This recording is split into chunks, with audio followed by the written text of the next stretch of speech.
দুৰ্গা পূজাৰ এই 4 দিনত মহিলাসকলে কেতিয়াও ৰাতি এই 5টা কাম নকৰিব। যদি এই 5টা কাম কৰে তেনেহলে বেয়া শক্তিৰ প্ৰভাৱ আপোনালোকৰ ওপৰত পৰিবলৈ ধৰিব, আপোনাৰ লগতে ঘৰৰ মানুহৰো বহু বেছি ক্ষতি হ'বলৈ ধৰিব। সেই গতিকে দুৰ্গা পূজাৰ এই 4 দিনত এই 5টা ভুল কেতিয়াও কৰাটো উচিত নহয়। ভিডিঅ'টো সম্পূৰ্ণ জানিবৰ কাৰণে মনোযোগ সহকাৰে শেষলৈকে চাই যাব। আৰু যদি ভিডিঅ'টো ভাল লাগে লাইক এটা কৰি আমাৰ মনোবল বঢ়াব আৰু আপোনালোকৰ বন্ধুবৰ্গৰ লগত শ্বেয়াৰ কৰি তেওঁলোককো উপকৃত কৰিব। দুৰ্গা পূজাৰ এই 4 দিনত ৰাতি নকৰিব এই 5টা কাম। এই 5টা কামৰ মাজত এনেকুৱা কথা লুকাই আছে যি আমাৰ জীৱনৰ ওপৰত জড়িত হৈ থাকে।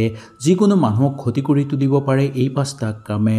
প্ৰাচীন শাস্ত্ৰত দিন আৰু ৰাতিৰ কামৰ বিষয়ে বেলেগ বেলেগকৈ কথা কোৱা হৈছে। কি কাম কেতিয়া কৰিব লাগে সেই কথাও কোৱা হৈছে শাস্ত্ৰৰ মতে। সেইকাৰণে দুৰ্গা পূজাৰ সময়ত আপোনালোকে বা দুৰ্গা পূজাৰ এই 4 দিনত এই 5টা কাম কেতিয়াও কৰাটো উচিত নহয়। ইয়াৰ ফলত আপোনালোকৰ বহু বেছি ক্ষতি হ'বলৈ ধৰিব। আহক তেনেহলে সুন্দৰভাৱে জানি লওঁ। কিবা যদি বুজি নাপায় নিশ্চয় মোক তলত কমেণ্ট কৰি জনাব। আপোনালোকৰ সকলো প্ৰশ্নৰ উত্তৰ মই আপোনালোকক দিবলৈ চেষ্টা কৰিম।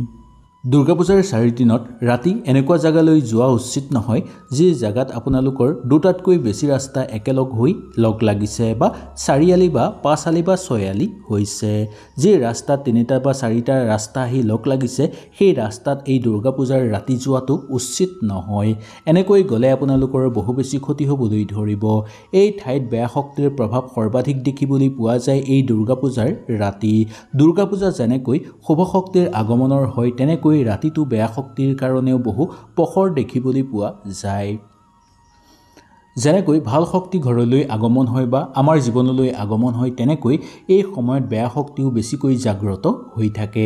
সেইকাৰণে 3টা বা 4টা যি জেগাত আহি ৰাস্তা লগ লাগিছে বা দুটাতকৈ অধিক যদি ৰাস্তা লগ লাগিছে সেই জেগালৈ ৰাতি বেছি দেৰিলৈকে থকাটো উচিত নহয় বা সেই জেগালৈ ৰাতি যাব নালাগে।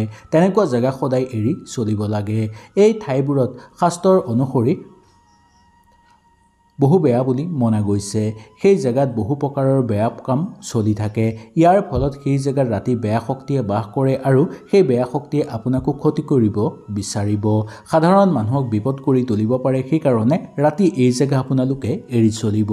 আপোনাৰ ওপৰত যদি এই বেয়া শক্তিয়ে প্ৰভাৱ পেলায় আপোনাৰ লগতে আপোনালোকৰ পৰিয়ালৰ ওপৰতো এই বেয়া শক্তিয়ে প্ৰভাৱ পেলাবলৈ ধৰিব পাৰে। সেই গতিকে এই দুৰ্গা পূজাৰ সময়ত এই ৰাস্তাৰ পৰা যিমান দূৰত্ব বজাই ৰাখিব আপোনালোকৰ কাৰণে বেছি ভাল হ'ব। দুৰ্গা পূজাৰ সময়ত ৰাতিৰ শোৱাৰ সময়ত কেতিয়াও চেণ্ট লগাই আমি শুব নালাগে। বহু লোকে এনেকুৱা দেখিবলৈ পোৱা যায় যে ৰাতি শোৱাৰ আগত চেণ্ট লগাই তাৰপিছত শুৱে।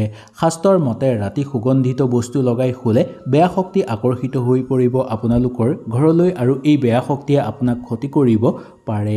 আপোনাক ক্ষতি কৰাৰ উপৰিও আপোনালোকৰ ঘৰৰ মানুহকো এই বেয়া শক্তিয়ে ক্ষতি কৰিবলৈ ধৰিব। সেই গতিকে ৰাতি শোৱাৰ সময়ত চেণ্ট লগাই শুৱাটো বহু বেছি অশুভ বুলি মনা গৈছে।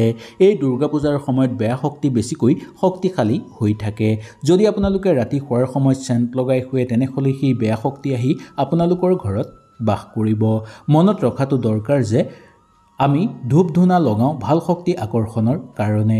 যদি এই দুৰ্গা পূজাৰ সময়ত আমি চেণ্ট লগাই শুওঁ তেনেহ'লে বেয়া শক্তি আহি আমাৰ ঘৰত বাস কৰিবলৈ ধৰিব, যাৰ ফলত আমাৰ ঘৰত ইয়াৰ প্ৰভাৱ পেলাবলৈ ধৰিব, ঘৰত বাস্তুদোষ উৎপন্ন কৰিবলৈ ধৰিব আৰু ঘৰৰ মানুহকো ক্ষতি কৰিবলৈ ধৰিব।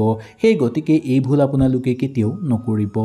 দুৰ্গা পূজাৰ এই 4 দিনত মহিলাসকলে চুলি মেলি কেতিয়াও শুব নালাগে।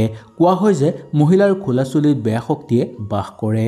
ইয়াৰ ফলত মহিলাগৰাকীৰ স্বাস্থ্য সঘনাই বেয়া হৈ পৰিবলৈ ধৰিব, বেয়া বেয়া চিন্তা মনলৈ আহিব আৰু অহংকাৰী হৈ পৰিবলৈ ধৰিব। সকলো ফালৰ পৰা তেওঁৰ ক্ষতি হ'বলৈ ধৰিব, মানসিক চাপ বৃদ্ধি পাবলৈ ধৰিব, খং বৃদ্ধি পাবলৈ ধৰিব। ইয়াৰ ফলত মহিলাৰ ওপৰত বেয়া শক্তিৰ প্ৰভাৱ বৃদ্ধি পোৱাৰ ফলত তেওঁৰ লগতে তেওঁৰ ঘৰৰ মানুহৰো ওপৰত বেয়া শক্তিৰ প্ৰভাৱ বৃদ্ধি পাবলৈ ধৰিব।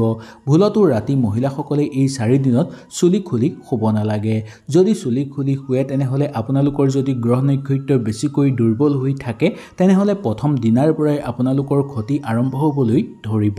যদি গ্ৰহ নক্ষত্ৰ আপোনালোকৰ কিছু শক্তিশালী হয় তেনেহ'লে কোনোবাৰ সময়ত আপোনালোকক ক্ষতি কৰিব।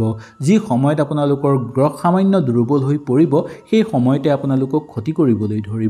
সেই গতিকে এই 4 দিনত বিশেষকৈ মহিলাসকলে চুলি মেলি শুৱাটো উচিত নহয়। দুৰ্গা পূজাৰ সময়ত ৰাতি ঘৰৰ ভিতৰত কেতিয়াও ছাতি খুলিব নালাগে বা ছাতি মেলিব নালাগে। এনে কৰাটো বহু অশুভ লক্ষণ বুলি মনা গৈছে। দুৰ্গা পূজাৰ এই 4 দিনত যদি ৰাতি আপোনালোকে ছাতি খোলে তেনেহ'লে ঘৰত অশুভ ঘটনা ঘটিব। ইয়াৰ ফলত পৰিয়ালৰ মাজত বেয়া শক্তিৰ প্ৰভাৱ বৃদ্ধি পাবলৈ ধৰিব। ইয়াৰ পৰা ঘৰত বেয়া ঘটনা ঘটিবলৈ ধৰিব। সেই গতিকে এই ভুল আপোনালোকে কেতিয়াও নকৰিব। এই ভুল যদি আপোনালোকে কৰে তেনেহ'লে মা দুৰ্গা আপোনালোকৰ ঘৰত কেতিয়াও বাস নকৰিব বা মা দুৰ্গা আহি কেতিয়াও আপোনালোকৰ ঘৰত প্ৰৱেশ নকৰিব, বৰঞ্চ বেয়া শক্তিহে প্ৰৱেশ কৰিবলৈ ধৰিব আপোনালোকৰ ঘৰত। দুৰ্গা পূজাৰ এই 4 দিনত যদি ঘৰত আইনা ভাঙে তেনেহ'লে খুব সাৱধানে আপোনালোকে এই 4 দিন চলিবলৈ চেষ্টা কৰিব। কিবা এটা বেয়া ঘটনা আপোনালোকৰ লগত ঘটিব পাৰে বা বেয়া আপোনালোকৰ জীৱনত হ'ব পাৰে। কেতিয়াবা এনে ঘটনা ঘটিলে আপোনালোকে জানিব যে আপোনালোকৰ ঘৰত বা আপোনালোকৰ ঘৰৰ আশে-পাশে অকাল মৃত্যু হ'ব পাৰে বা মৃত্যুৰ খবৰ আপোনালোকৰ ঘৰলৈ আহিব পাৰে। অকল এই নহয়, এই 4 দিন আপোনালোকে খুব সাৱধানে চলিবলৈ চেষ্টা কৰিব। কোনো ফালৰ পৰা বিপদ অহাৰ সম্ভাৱনাও দেখিবলৈ পোৱা যাব পাৰে। সেই গতিকে এই দুৰ্গা পূজাৰ 4 দিনত যদি ৰাতিৰ সময়ত যদি আইনা ঘৰত ভাঙে তেনেহ'লে বহু বেছি অশুভ বুলি মনা গৈছে। ইয়াৰ পৰা খুব সাৱধানে আপোনালোকে চলিবলৈ চেষ্টা কৰিব লাগিব। হয়তো এই ভিডিঅ'টোৰ যোগেদি আপোনালোকে সুন্দৰভাৱে বুজি পালে। যদি কিবা অসুবিধা পালে নিশ্চয় মোক তলত কমেণ্ট কৰি জনাব। তেনেহ'লে আজিলৈ নমস্কাৰ।